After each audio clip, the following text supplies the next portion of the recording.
What is up, YouTube? I'm back with another EVOMON video, and today I'll be talking about the newest monsters that are taking PvP by storm. But if you guys are enjoying, make sure to hit that like and subscribe, and as always guys, let's get right into the video. Have you ever wanted to AFK a game? Well, this is the site for you. I'm partnering up with VS Phone. First, I want to say this works for mobile as well, but all you need to do is head on over to my channel or the description of this video and click this link right here. Now, after clicking the link, you will have the option to sign in with whatever you would like to sign in with to claim a 2 to 8 hours free trial time. Now with this, you will be able to download from the actual site and get this VS Phone right here, basically giving yourself a free phone, obviously not a real phone, but a phone nonetheless. Be able to download Roblox, make your own macros, make your own AFKs to be able to do what I am doing right here. Now this is completely customizable, and if you really want a full in-depth guide on how to make macros, I have a video on my channel. If you want to check that out, feel free to do so. But other than that guys, big thanks for VS Phone for partnering up with us. And yeah guys, let's get on with the video.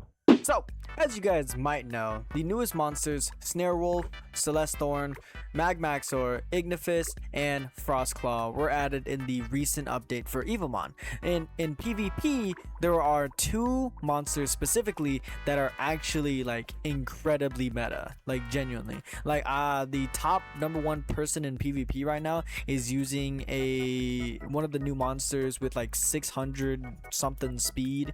It's actually just absolutely insane, like genuinely. So I'm going to break it down for you guys, like exactly how you would beat essentially each of the new monsters, if that makes sense. So to first break it down, Frostclaw I've seen used once in PvP, not that crazy, so I don't really see that often. Igniphus, personally I don't have any issues with Igniphus, but I can understand if people do have issues because of the fire rain. It's very good at stacking burn, so honestly I would just recommend running any ground type really, just to counter that. Or if you have a Magmaxor, like he also counters Igniphus pretty well as well, because you can just protect the against the ultimate and just essentially run them down. That's just what I do personally. But yeah, so for Snarewolf, it's pretty easy. Snarewolf is just completely countered by Magmaxor, so if you just have Magmaxor, Snarewolf is completely countered. But you guys are probably here for the big two. So Celesthorn is the one I was talking about that the #1 PvPer uses in their team. I think I heard he uses Wild Vines Assaults, Rap Assault. I personally don't use Rap Assault. I use Corrosion Fang with mine because it's just a good, it's just good against light types that are super effective against Celesthorn. So I guess we can go ahead and break down Celesthorn's how to beat a Celesthorn essentially. So we're gonna use examples of my team, because this is just essentially just a complete counter to the meta, or kind of a complete counter to the meta. So Celesthorn is super vulnerable to dark moves and light moves. Okay, so essentially what is it, I have been one tapped with a single core overdrive, no buffs, or maybe equipment buffs, but no buffs, core overdrive, one tapped my Celesthorn before. So essentially when you are up against a Celesthorn, I would really strongly recommend you have a Clip XR, genuinely. Or if you really want a hard counter, you could also use a Wisprain. But personally I use Clip XR because for one, he does insane amounts of damage, and for two, he is just he's a really good counter against people who are running Wisprain. Now obviously Wisprain is probably gonna outspeed your Clip XR if they build them right, because there is a 3-stat difference in their speeds. So majority of the time the Wisprain might be faster than your Clip XR, just letting you guys know that. That's why I personally run a Wind Falcon Plume, or the Gale Plume Wind Falcon set, because it gives me a +1 speed, but only on your first on the first turn they are pulled out, so just be mindful of that. But for the full kind of counter against Celesthorn, you could honestly counter a Celesthorn with your own Celesthorn, but that's only if yours is faster. Okay, mine is not quite 600 speed. I'm trying to work towards getting it to 600 speed. I'm probably going to upgrade this to S tier in a bit, in like after the video. But yeah, so you could like essentially beat the other Celestorn with your Celestorn. I personally use Corrosion Fang, like I said earlier, to counter other Celestorns if, like, example, my Clipaxor is dead or my Goliath is dead. See what I'm saying? Majority of the time, Goliath is kind of a bad counter to Celestorn, just because Celestorn, even though it is weak against light, it still does good damage against ground types. So the implosion damage and the stacks, in my opinion, they usually run Goliaths over before they can get the Radiance Cannon out, because Goliath is so slow. That's why I prefer having Clipaxor, because Clipaxor can at least give Celeste Horn a run for its money. You know what I'm saying? But yeah, so sometimes I opt in for Celestorn to counter a Celestorn just because, honestly.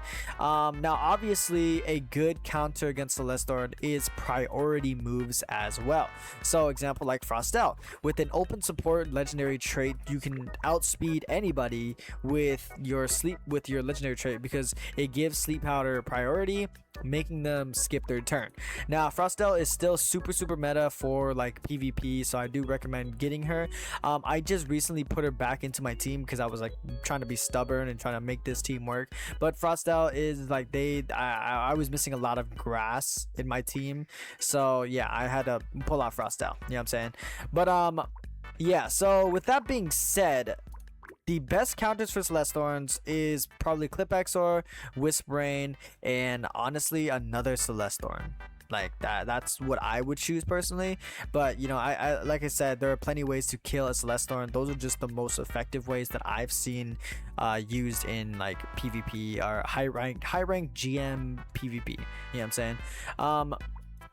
For Magmaxar, he is very tricky. Okay, how I see him is it's essentially a lot of the higher ranked like games that I've been in is essentially who can have their Magmaxor live the longest, right? So essentially what's a basic strategy that a lot of high rankers use Magmaxor, they like to basically use their other monsters as like cannon fodder so that they can pass time for Magmaxor to have his ultimate back, and then they just pop his ultimate because it has a priority. It's priority 1. You know what I'm saying? So even if he's 1 HP, if he has this move, he could probably instantly heal full back HP. Genuinely. Like, I've done it multiple times. And also just another thing of why Magmaxor is so dangerous is because of his fighting will too. If you buff him twice, like two buffs, if you can somehow get 2 buffs in, he's running the entire enemy team. Like genuinely running the entire enemy team. Now you can opt in for Blood Flame. It's kind of like a double-edged blade. It's hurt me, but it's also saved me a lot of games as well. I like Unblemished Spirit as like the safe option, but genuinely, if you want to just go balls to the walls, like risk everything on the line, then Blood Flame is definitely the move you should go for. With that being said, there's a couple of ways you can beat a Magmaxor. Now there's other ways you can do it, but these are just the kind of ways that I've seen and noticed that work the best for me. I'm a little stubborn, okay? So even though I have Goliath, who is literally a complete counter to Magmaxor, I like to use my Magmaxor against other Magmaxors. So basically, I've noticed a lot of people in lower ranks start off with their Magmaxors, and I do that too, you know, because sometimes it takes people by surprise, because it's like it's so obvious that like you weren't thinking they're gonna start off with Magmaxor, you know what I mean? Because I've noticed in high ranks they kind of save their Magmaxor for last, but I like to open up with my Magmaxor, because if he ends up getting hurt, I can always rely on the Flame Devourer to heal myself back up.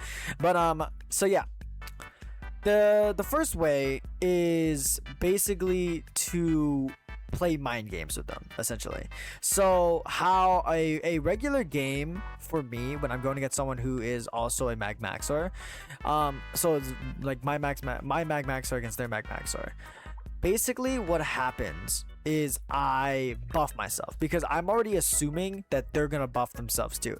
If they end up attacking me, so be it. That's fine. You know what I mean?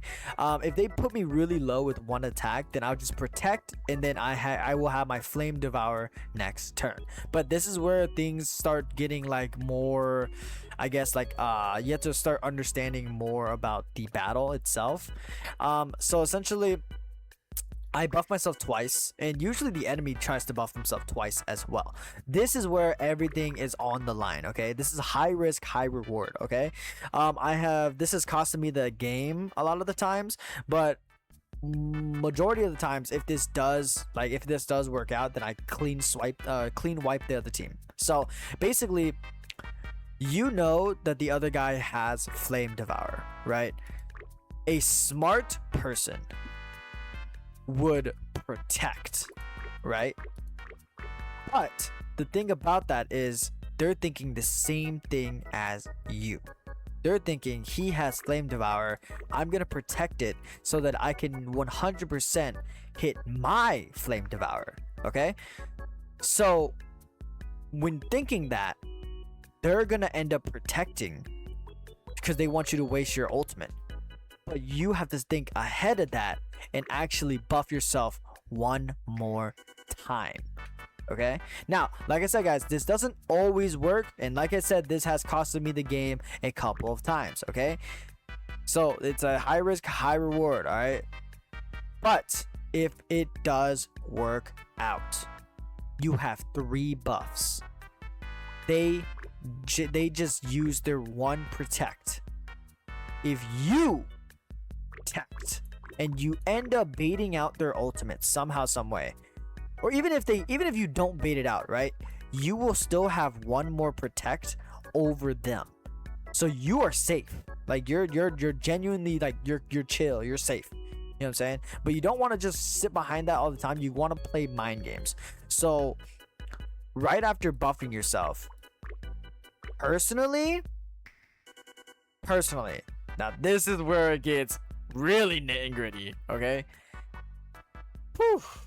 You can protect, okay? Like I said earlier, you can protect and make him use his ult. Or sometimes this has happened, okay? You can predict that he's going to protect again, and you fighting will again, giving you 4 stacks of fighting will too, okay? Now, these are very specific scenarios. This has probably happened to me about, like, I want to say a handful of times, 6 times, I'd say, you know? But when it does happen, they usually end up surrendering. Like, genuinely, they usually end up surrendering. So once you stack up 4 times, and you just wait, and you just called their bluff, essentially, you can protect once. They'll most likely use their last protect or even ultimate. Best case scenario, they ultimate, and then you just ultimate, you blood flame, you one tap the rest of his team. Okay, that's how I deal with other maxers. Okay, now really up to you and your playstyle. This is just my playstyle. I really like predicting other people's movements. That's that's my play style, you know. Sometimes I do forget about elements and stuff like that, and I get some things wrong, but that's just me being me, you know what I mean? So it's not always right, like, situation for everybody, but that's just, you know, option number 1. All right, option number 2 is the way safer option that everybody else does, and you know, yeah, I really recommend you do it too. Option number 2 is have a Goliath on your team. Genuinely game changer. If you don't got a Goliath, Celeste Thorn, genuine game changer, buddy. Genuine game changer. Celeste Thorn can one tap Magmaxer with Implosion. Goliath, depends, but I'm pretty sure it can one tap with Core Shock as well. Even Caltrop, it can do half its HP right then and there. You know what I mean? Like, a fully stacked, fully powered Flame Devourer is like nothing to Goliath. Genuinely. He eats that all day, every day. You know what I'm saying?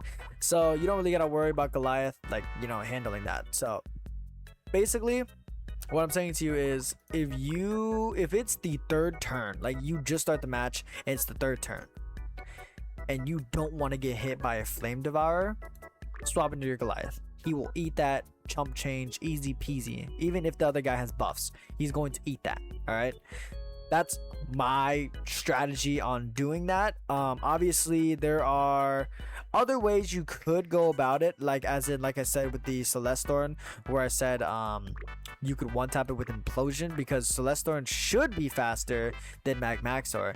However, I recommend having both on your team, because if you're going against another Magmaxor, they're gonna Flame Devour. You're gonna have Goliath eat that Flame Devourer, right? You're gonna swap it to Celestorn, because they will either swap out their Magmaxor for someone else, or they're gonna keep Magmaxor in, and you're gonna just have to kind of eat a Blood Flame shot, essentially. But once you eat that, okay, you can basically bait out one of his protects, and then you just kind of rinse and repeat. Let Goliath get hit by the ultimate, come back to Celestorn, maybe eat one a shot, maybe eat a shot, but it really depends. And then hit him with another, like, whatever, bait out his protects, essentially. That's another reason why I like having Magmaxor start off first, because if they're also starting with Magmaxor, I like to use my Magmaxor as like a bait out their protects, so that they don't have any protects. And something that you should know, you should always remember, always remember, all right guys, is if they hit you while you protect, you reduce all their PP, okay? Meaning, if I use one of my PP, right, and he hits me, that also reduces his PP. So even though he didn't use protect, he will still be at 2 out of 3 protect. Okay, that's just kind of how things work. Now, I always forget that. I always forget that, and it has gotten me, like, it's lost me a lot of battles, because I always forget that if they hit my protect, they lose one of their PPs for their moves, and I'm just like, bruh, I forgot. I was waiting for him to protect. You know what I'm saying? So yeah, don't be like me and try to think too much into the battle, because sometimes people are just gonna do the obvious. And to kind of break down my PvP team, Magmaxor is obviously my, you know, he's just Magmaxor, so that's why I have him. I have the shiny version, but he doesn't have Fighting Will 2 on him. That's why I'm using my regular Magmaxor, who is still pretty good. So, you know, I'm not complaining about that.